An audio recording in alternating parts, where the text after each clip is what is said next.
Math 1314, section IC1, spring 2022, Tyler Junior College, section 5.3, relations, functions, and function notation. Video 2, functions. This was originally going to be part of the first video, but I decided that this was a good stopping point but at the end of the first video to talk about functions in the second video. Now, everything that was from the first video is still on this whiteboard. These examples of relations, there were 4 examples. This example of determining whether an ordered pair belongs to a relation, domains and ranges of a relation written as a set of ordered pairs, of a relation written in a table form, which we could turn into a set of ordered pairs if necessary. We also talked about the domain and range of the graph of 5 points down here. So this guy, which is really just the same as finding the domain and range of this guy. But we also talked about finding the domain and range off of a connected graph, usually associated with some sort of equation. And that was a little bit trickier because we had to think about, for the domain, compressing the graph down to the floor by dropping the ceiling on it and seeing where it lands on the x-axis for the domain, and for the range, compressing the graph horizontally onto the y-axis to see where it lands on the y-axis to make the range. But one question we didn't ask yet, because we hadn't defined what it is which of these are functions and what does that even mean? So when I make the PDF for this, and if you watch the PDF, you'll realize that the first few pages are all the same. So I'm just going to continue and make note that the PDF for video 2 begins here. 1 second, folks. Okay.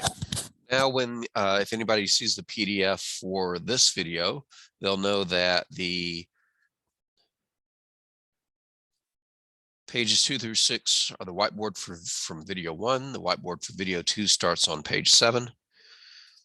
But we will be using the things from the first video in this one as well. So whiteboard for video 2 begins here. All right, so we're going to start by posing the question or answering what is a function with the definition.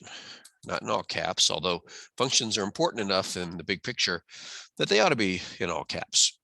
A function, first off, is a relation such that, and there's a condition to it, and I'll finish the definition in a second.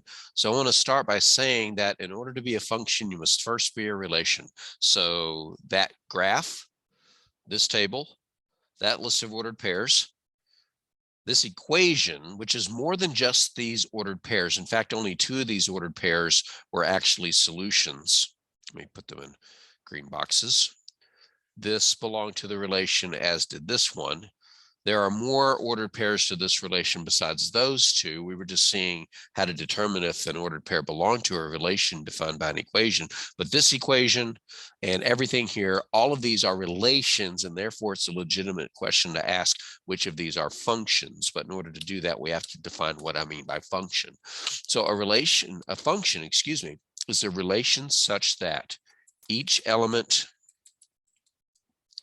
of the domain is paired with, and here comes the kicker, exactly 1 element in the range. So it's a relation with a condition. The condition is if you are an element of the domain, you can only belong to 1 ordered pair. And let me make it perfectly clear that the definition of a function is a restriction on the domain, not on the range. To be a function, everything in the domain has to belong to exactly 1 ordered pair. So that being said, one at a time, we are going to look at all of these relations and ask the question, is it a function? So we'll start with this guy. We'll just borrow him and then bring him over here in his own text box. For example, this relation, and the question we're going to answer or ask is this a function? Now, in order to do that, we have to check every element of the domain. Now, we don't have to extract the domain first, but we will. It's 1, 2, 3, 4, 92. And to answer the question, is this a function, we have to grill each element of the domain and ask it, how many elements of the range are you paired with? I guess I'll go ahead and list the range as well. We'll put it right under the domain. And the range was 4, 5, 6, 7, and 95. Oh, I didn't put a space there. Okay. All right. So in order to answer the question, are you a function? We must go to each element of the domain and ask it a question, starting with this one. Excuse me, element of the domain number 1. And the one goes, yes. How many range elements are you paired with? And he's like, well, I'm paired with the 4 and nothing else. That one is paired up with the 4 and no one else, so he's okay. So you are okay. And now we do the same thing with every other element. Now I'll just change colors. Excuse me, element of the domain number 2. How many elements of the range are you paired with? Well, the only thing I'm paired with is the 5. I am paired with exactly one element of the range. Then you're good. And we just do it again. Now you can go through this a lot faster than this. I'm just being kind of dramatic. Excuse me, I didn't mean to do that. And now we go to the next element of the domain, which is the 3, and ask it the same question. Who are you paired with? Well, I am paired with the 6 and no one else. So he's okay. David Green, please. He's okay. And you can probably tell right away that every one of these is okay. Excuse me, 4. How many things are you paired with? Just the 7, nothing else. So he, and I don't know why it's a he is okay. And then when we get to the last element, which we'll use purple, and we ask, excuse me, 92, element of the domain, how many elements of the range are you paired with? I am paired with 95 and nobody else. So he or she, I guess, I don't know, is okay. And since every element of the domain, since each element of the domain, emphasis on that part of the definition, each element of the domain is paired with exactly one element in the range, everybody passed the test. The conclusion is, therefore, this is a function.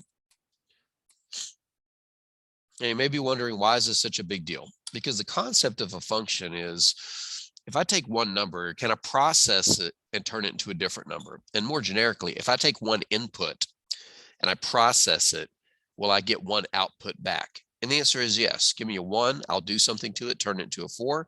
Give me a 2, I'll do something to it, turn it into a 5. So a function can only turn a single object into another single object. It's not like the 1 can be paired with a 4 and then a 7 at the same time. All right, let's take a look at the next example, which was my family. I can grab all this and move it over here. Okay. To put the lines in there, not a problem. I know how to draw lines, just like that. And so we can ask the question, is this a function? So think about it for a second. And remember, the definition of a function says that each element in the domain, that would be the names, is paired with exactly one element in the range. So what do you think? Do you think this is a function? If yes, why? If no, why? Now, there are two schools of thought here. School of thought number 1 is that this is a function, and here's why. You grill each element of the domain and ask it how many things you paired with. For example, me. Excuse me, Chris, how many numbers are you paired with? Well, this is the only number I'm paired with. So as a domain element, I pass the test. And then I go to the next element of the domain. Excuse me, Scott, how many numbers are you paired with? Well, just the number 5. And the same thing with Jason. I ask Jason, how many numbers are you paired with? He says just a single number, 5. And then I ask my dad, how many numbers are you paired with? And he says, well, the only number I'm paired with is 3. So he is paired with exactly one number, or one element of the range, I should say. And then I ask my mom, how many numbers are you paired with? She says only the one number. Everybody gets a check mark. And so from that school of thought, the answer is yes. But there's also a school of thought that says no. Why? Because who am I paired with? 5. Who else is paired with 5? Well, my brother, my other brother, and my mother. If we were to write these as ordered pairs, we would write Chris, comma 5, Scott, comma 5, Jason, comma 5, Lee, comma 3, and Paula, comma 5. And the problem some people have is they notice, come on, Mom. There you go. They notice that there are multiple domain elements, in this case names, paired with the same range element. So in other words, this 5 is showing up all over the place. 5 is paired with my mother. It's paired with my younger brother. It's paired with my older brother. And of course, it's paired with me. Remember, in this particular relation, the question we asked was, how many letters are in your name? Which is why we're all paired with 5. But does this violate being a function? Let's go back and look at the definition. Each element is paired with, in the domain, is paired with exactly one element in the range. Who are the domain elements? My name, is that a domain element or a range element? Well, my name, Chris, is a domain element. So when we're checking to be a function, we're not checking the range elements. We're not checking the Y's for a condition. We're checking the X's. So to see, are you a function, we would first locate an element of the domain, like me, and ask me, how many elements of the range are you paired with? Well, my name is paired with one number and one number only.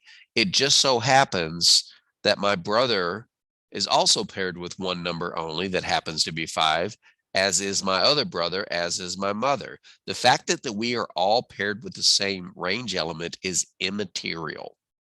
All that matters is that my name shows up in this list only once. So yes, this is a function.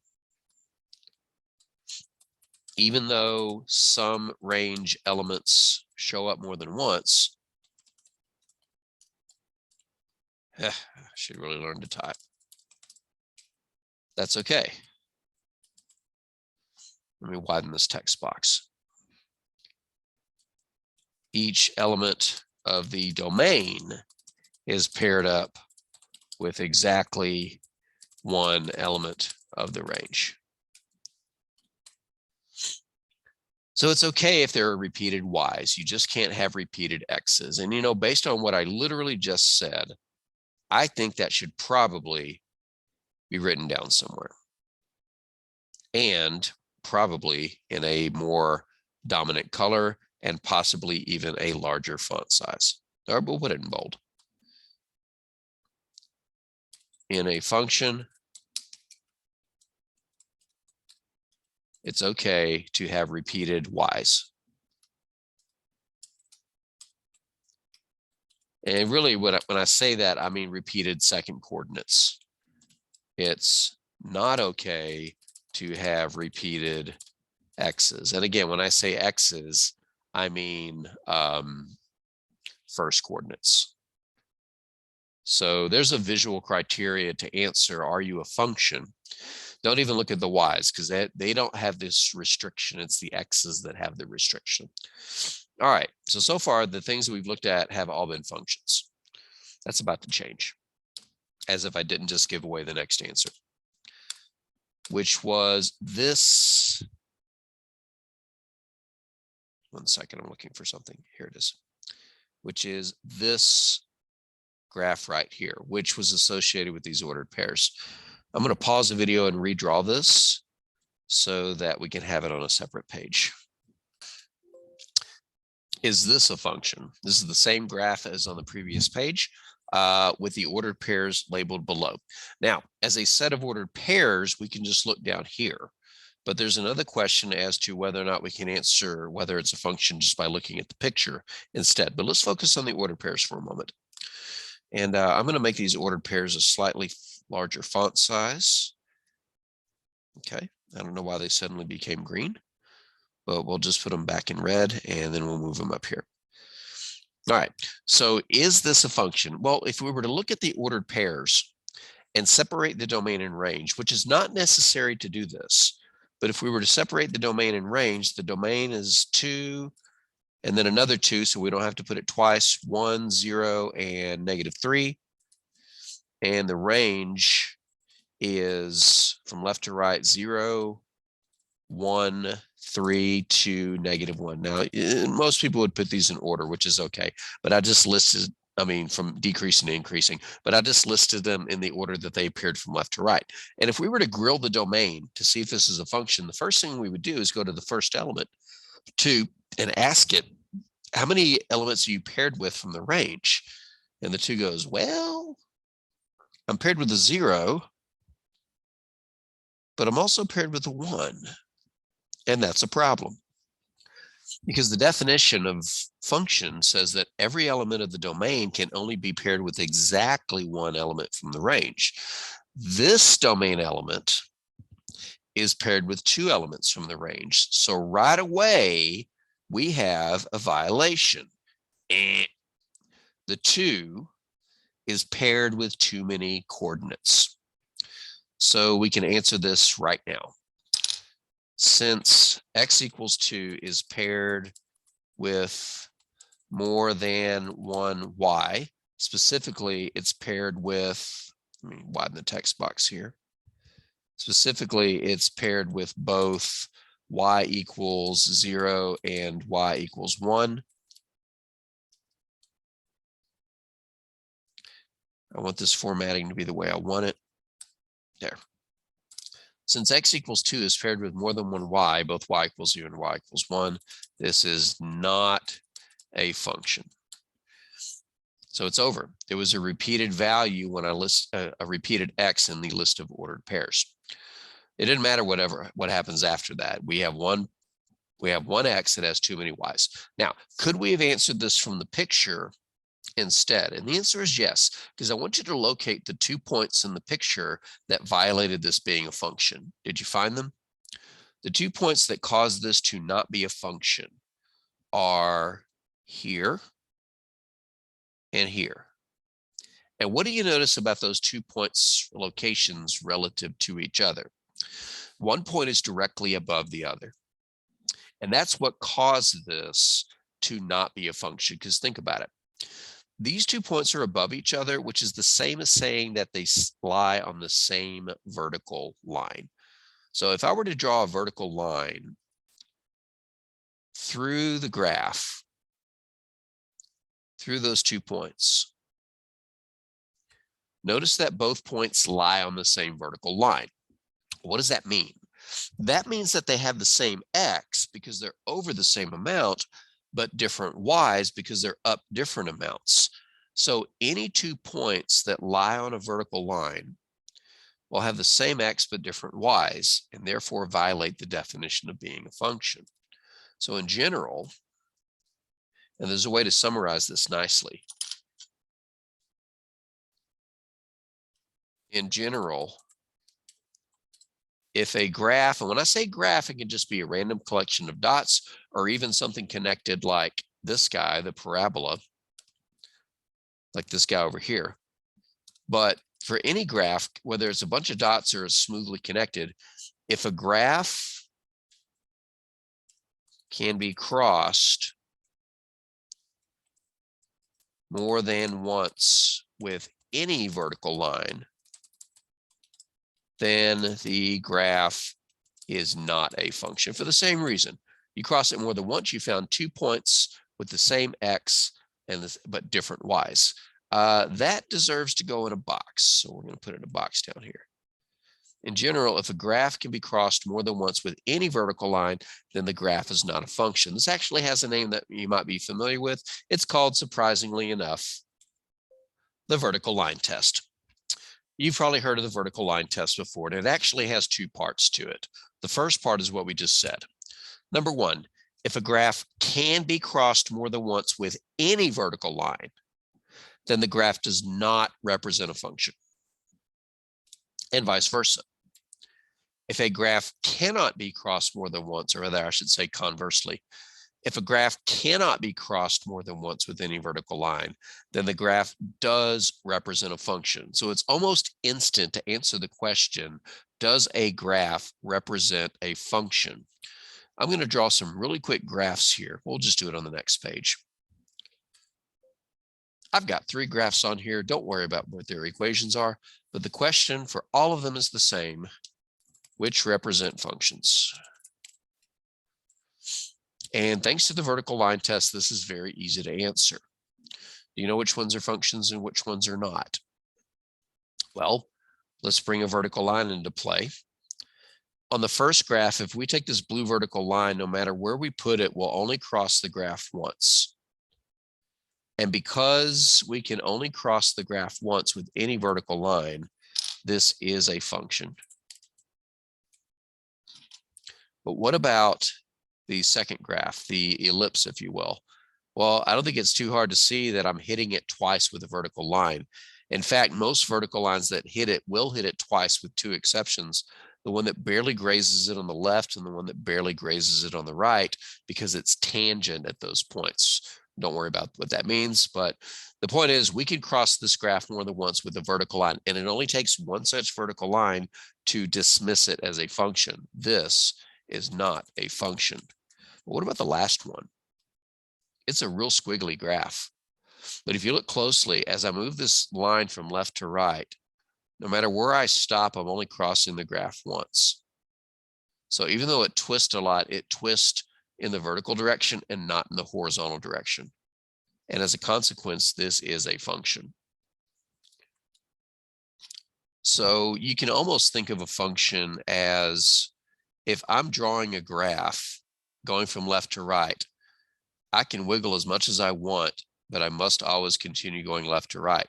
Because at any point, if I change directions horizontally and start going backwards, the minute I start going backwards, that's when my vertical line will go, gotcha.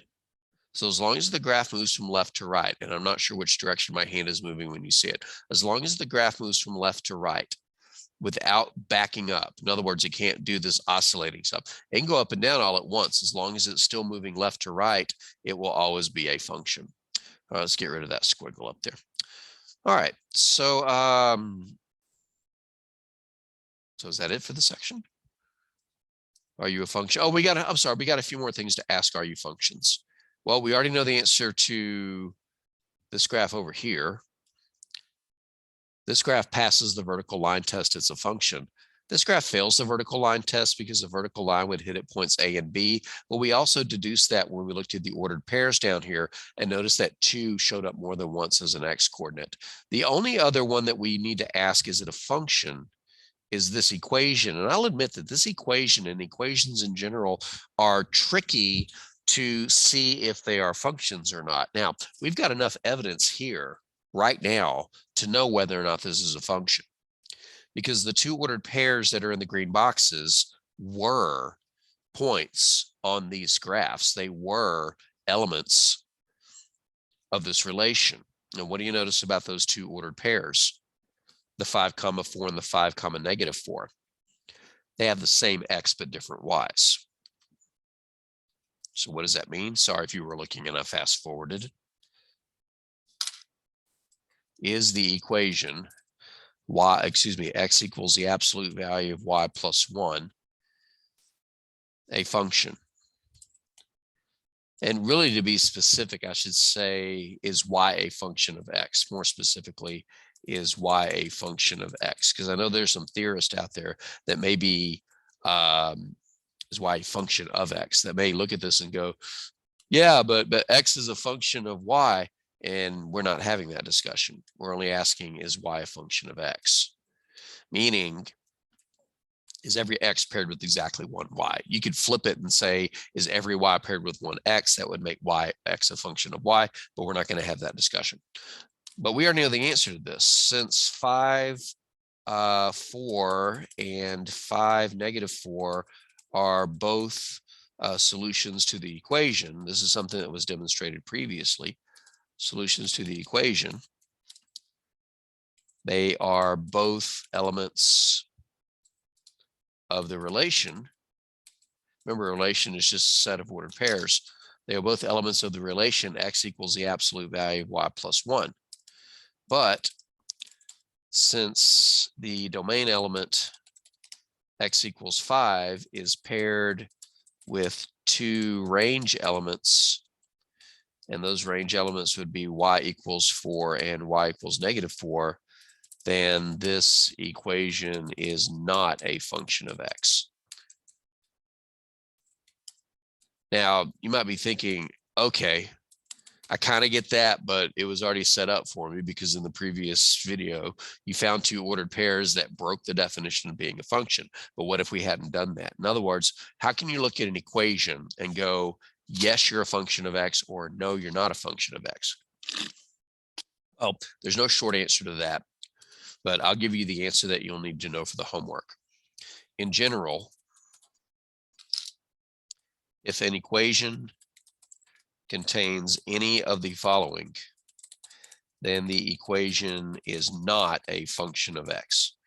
So there are certain things that you can look for, and I'll just draw them. Number one, a y inside of an absolute value. Why does that prevent it from being a function? Well, think about it. If we go back to this equation to find any ordered pair like 5, 4, because absolute value will turn a positive and negative of the same number into the same answer, I could just change the y to its opposite and it's still going to work. So an absolute value on a y instantly dismisses an equation as a function. In fact, anything that you do to a y that can take two different numbers and turn them into the same answer will kill it as a function. Another example is y squared. So for example, if we had something as simple as x equals y squared, give me any ordered pair that works. I'll give you a hint. Start by picking a number for y, like y equals 2. Well, if I put 2 in for the y, it gets squared and gives me x equals 4. But because squaring will give the same answer whether you have a positive number or its opposite, I could easily change the 2 to a -2, get another ordered pair that works, and this pair of ordered pairs violates the definition of being a function. So anytime an equation has a y squared in it, it will not be a function. But that's not the only power of y. And it's not just any power of y, but it's any even power. So if there is any absolute value on a y, or a square on a y, or any even power on a y, then that will instantly kill the equation as being a function of x. And I think that's the last thing I needed to say in this video. Let me just back up for a second.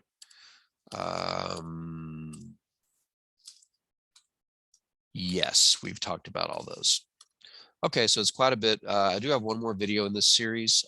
It will be using function notation, which is something that you probably remember from days gone by. It's a fairly easy something to do most of the time, although there are a couple of variations that can get a little bit headache inducing because of the magnitude of the pieces of the problem. But you'll see what I mean in the next video.